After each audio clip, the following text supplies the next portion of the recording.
Hey everybody, it's Tim Hepworth here with Fly Fishing Bover Outfitters and Thursday Night Live Fly Tying, and I'm here to bring you another quick tie. We are on episode 9 of season 4, and this fly we're going to bring to you is called the Foamulator. It looks just like this here, or at least something like that. What we do want to hear from you guys though is if you're here and you're watching, you're part of the replay squad, we want you to like, subscribe, go over and hit that little bell for notifications. That way you're going to know every time a new video pops up, and it's going to be right there for you and ready to rock and roll.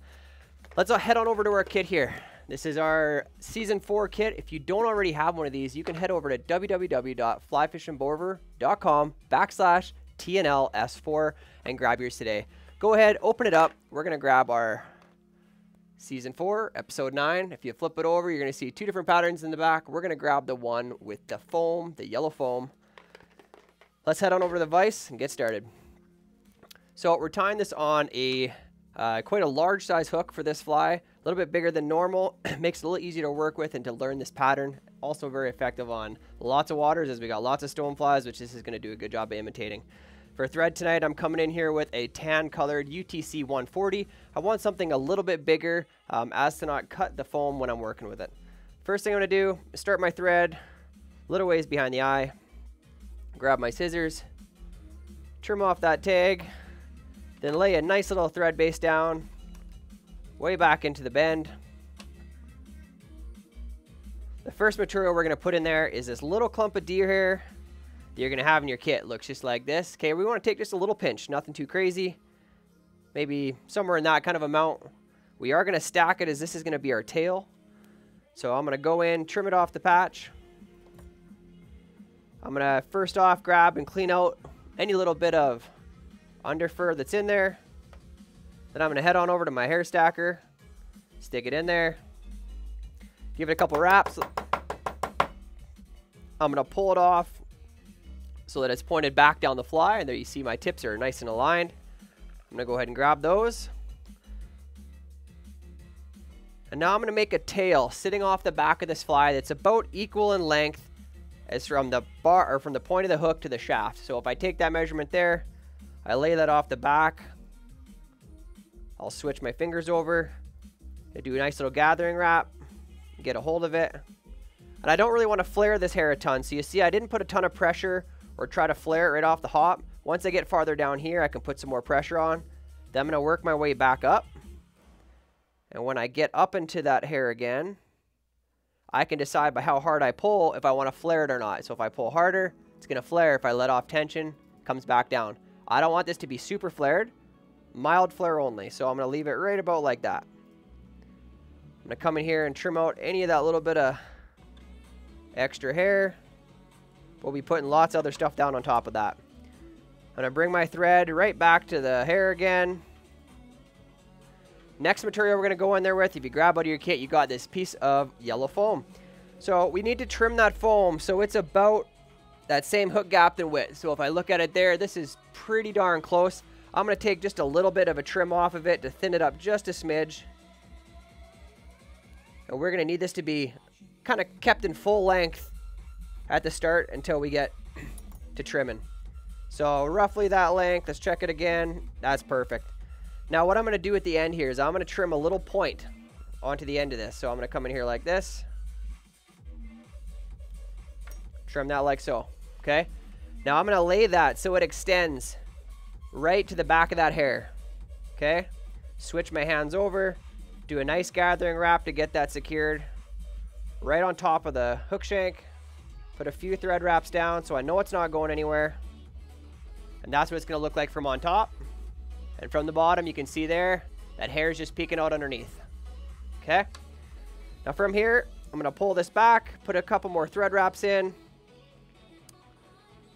All right.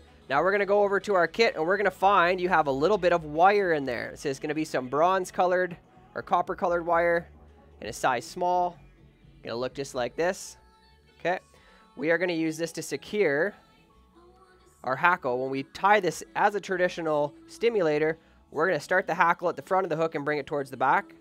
And we'll show you how to do that. So just tie that wire in right up behind that foam.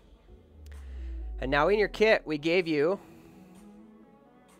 some of this green yarn. We're going to use this as our underbody. This is going to be the body of the fly. So I'm going to come in here and I'm going to also tie this in. Like so. I'm going to take that all the way back against the foam. And then I'm going to advance my thread forward. Now this is kind of an important part here because this next part of where I leave my thread is going to determine the overall length of this hook and where I'm going to make kind of my 2/3 mark on where the head of the fly is going to start. So if I've got the back of the fly back here, I want to be 2/3 of the way up before I leave my thread. That's roughly where I'm going to be. I'm going to take just a little bit more up, and I'm going to be happy with that. This is going to be the body. This is going to be my thorax and head up here. I'm going to throw a quick half hitch in there, save my work. Set that out of the way. Now I'm going to start by wrapping this yarn forward. Trying to have a pretty nice even body. If you got to wrap back over once or twice to get that even. We're going to be putting hackle over top of this, so you won't really be able to tell too much, but it's just going to be a nice green toned underbody. Take this right up to where we left our thread. Bring our thread back. I'm going to close that off so it can't go anywhere on me. Just like so. Gonna trim that out, make sure that's good and secure. Good, I'm happy with that. Now we're gonna go over to the hackle. You have two different hackles in your bag there. You're gonna have one that's grizzly and one that's brown. We're gonna go to the brown one first, okay? So I'm gonna come in here and I'm gonna prep this hackle to be tied in. So I'm just gonna peel down some of those barbs, create a little bit of bare stem that looks like that, okay? You got lots of hackle here to do a couple flies out of your kit. Now I want to tie it so that the concave side is pointed towards the rear end of the fly. And I'm going to tie it in right here. Get some good thread wraps down, make sure I secure quite well. I don't want it to go anywhere once I start doing my wraps. Okay. Do another half hitch. And now I'm going to start my wrapping. Nice open spiral, headed rearward. This is giving us the legs of our fly. Like to have them as evenly spaced as possible. Now I'm going to pull that hackle straight up. I'm going to grab that wire I left over there. I'm going to cross over in the opposite direction that I just came. And when I hold that wire down, that secures the base of that feather. I can let it go. And now I want to wiggle that wire as I go forward. Open spirals. This is going to secure that hackle all the way to the front. And we wiggle it so that we try not to trap too many of those fibers from that feather. Bring it up to here. I'm going to bring my thread back.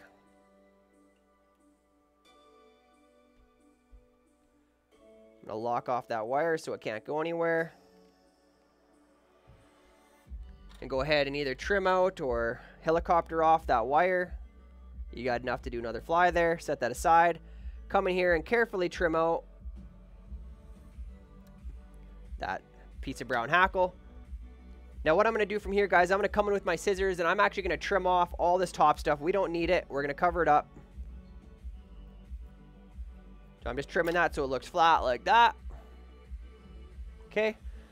And now I'm going to bring it back and connect my foam. So I'm going to bring this forward, lay this down. Right where it sits, I'm going to come up, take a good wrap. Make sure that's good and secure. Like so. It's going to look like this. Starting to take some shape here now. And now I'm going to advance my thread forward right to the eye. I'm going to pull that foam down one more time. And I'm going to get it secured again, right at the eye. So I'm left with kind of that funny bump in there, okay? Now what I'm going to do is I'm going to come and I'm going to work all that foam down against the hook. Okay, just like so.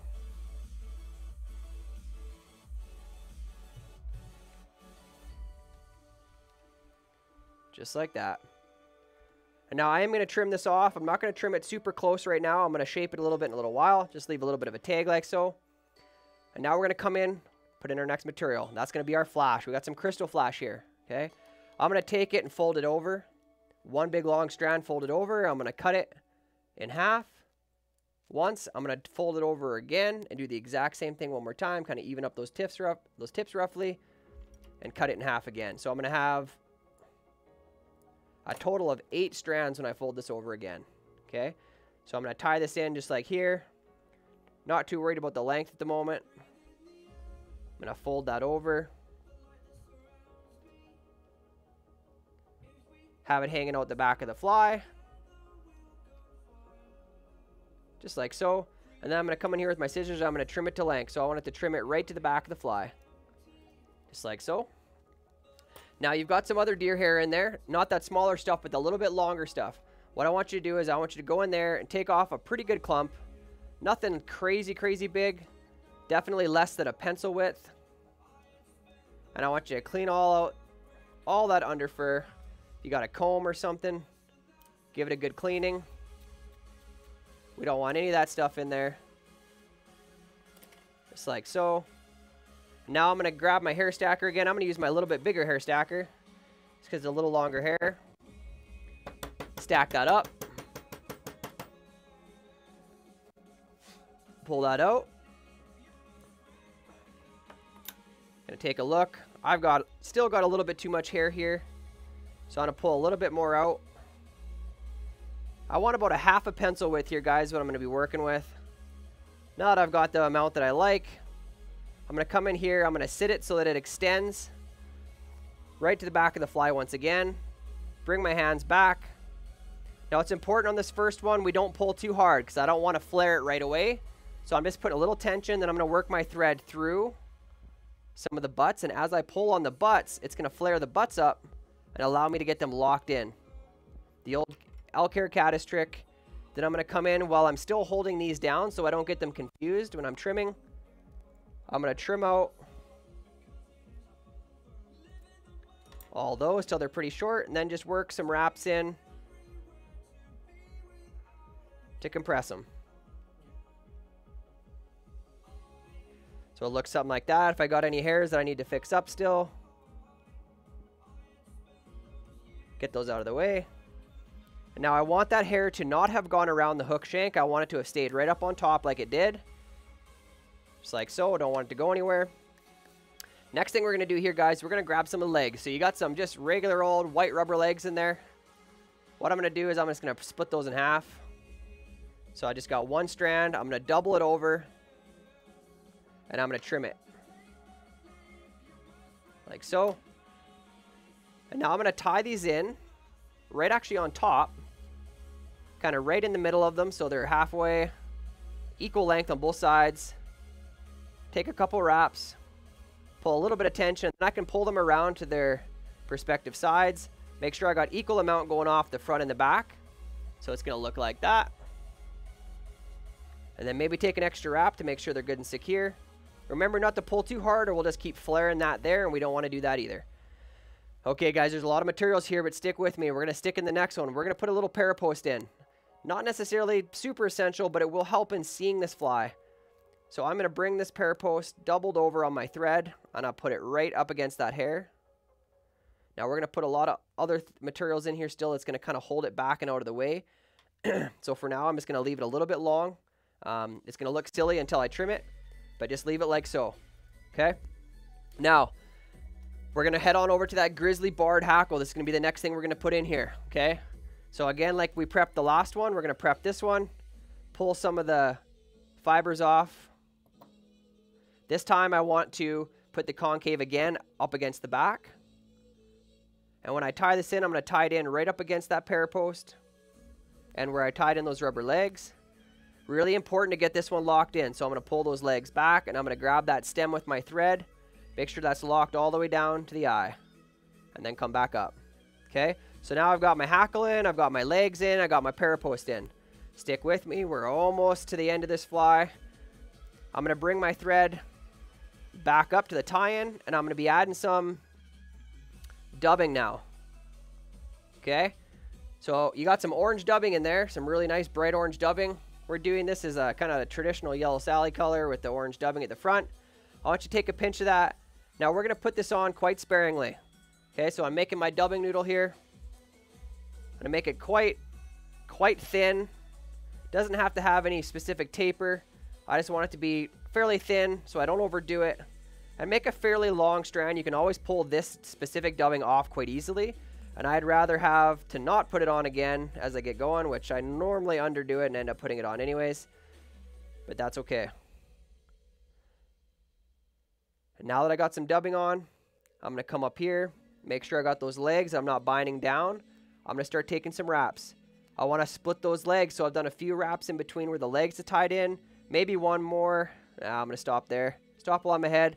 Pull those legs back and secure a wrap right against where they went in. Keep wrapping forward, making sure you're covering up all that thread and deer hair. Like I told you before, as I suspected, I was short on myself, so I'm going to add a little bit more dubbing here. Make another little bit of a dubbing noodle just to finish this off to the eye. The key here, guys, is to put on only enough to cover up your work. We don't need to have an excess amount of dubbing. We're going to be wrapping that hackle over it here momentarily. Just make sure that the dubbing is quite tight when it's on there. Make sure it's good there. Working this forward. Right to the eye. I'm going to leave that right where it is. Just like so. You can see that's what we're left with at the moment. This fly is really starting to take some shape. It's looking good. Now, while I'm here, I'm going to do, you hear me say it a lot, but I'm going to save my work again. I'm going to do that little half hitch. It's just a little save method. I'm going to set that out of the way. And now I'm going to work on bringing in my hackle, okay? So I'm going to make sure that my first wrap is in front of the parapost, okay? All the way around. So you saw I didn't jump forward with that hackle. I want to do one full wrap right against the parapost. Then probably going to get at least one more in between the legs. Pull the legs back. Get one right there. And now just a nice even spacing as they move forward. You could use your rotary function, but when you're working around the legs in this particular fly, it can be a little tricky to make sure you got a nice even head, and I'd prefer to do it just like I am. Making it look as good as I can. Coming forward. And I'm going to finish this off right here at the eye. Going to bring my thread back. Pull up on that hackle. Get my thread around it. Back in front. Go back around behind one more time to make sure that's not going anywhere. And back in front. Now that I'm fairly confident that's not going anywhere, I'm going to trim it out. Now we're really close here, guys. I'm liking what I see. I'm going to pull that up like so. I'm going to take a couple thread wraps right there. That's where I'm going to whip finish this fly. And then I'm going to move. If I can find my whip finish tool. Of course, it's not where I want it to be. Just kidding. It's right where I need it to be. And I come in here like so. Pull back on that. Do a whip finish. Get that good and secure. Trim that out. You could definitely touch that with some head cement if you needed to. Now we just have a couple little housekeeping things here and we're going to be complete. On the front of the fly, I'm not going to leave this big tab of foam. I want to do a nice little rounded head. If I got to do it in a couple cuts, I want it to look like that. A little bit of a rounded head, but still seeing that yellow up there. As for that cider parapost, I'm going to come in here and cut it about half the length up the deer hair. It's going to stand a little prouder than everything else. You're going to be able to see it a little better. And as we come to these legs now, I'm not going to leave them white. I'm going to come in with my marker, my Sharpie marker. I'm just going to make little brown bars up them just to break up that white. Going to do that on all four of them real quick. Just helps to break up the color. As for color of legs, is totally variable in so many different ways. But this just makes it look a little bit more dynamic. And then once we're done this, we're going to cut these legs to length. And we'll be done the fly. So what I want to do with these back legs, I want to push them back against the fly. And whatever's hanging out behind the fly, I'm going to trim off. Okay, so an instance here, there's not a ton, but a little. I'm going to trim that out there. Pull that one back, trim off just a little. These front ones, I'm going to take a little shorter. I'm going to extend them out ahead of the fly just a little bit. Make sure they look even. Push those both forward. They're very close. Good, there we go. All right, guys, that is your Foamulator. It's going to ride high. It's going to float like a dream. It's going to catch a fish. That I can promise you. It looks a little busy, but once you get used to tying these, trust me, you're going to want a lot of them in your box. All right, guys. Again, it's Tim Hepworth here, Fly Fishing Boat for Outfitters. Don't forget to like and subscribe. Hit that little bell icon so that you know when a new video is popped up and you're going to get a first row front seat to go check it out. Till next time on our next quick tie, again, Tim Hepworth. See you later.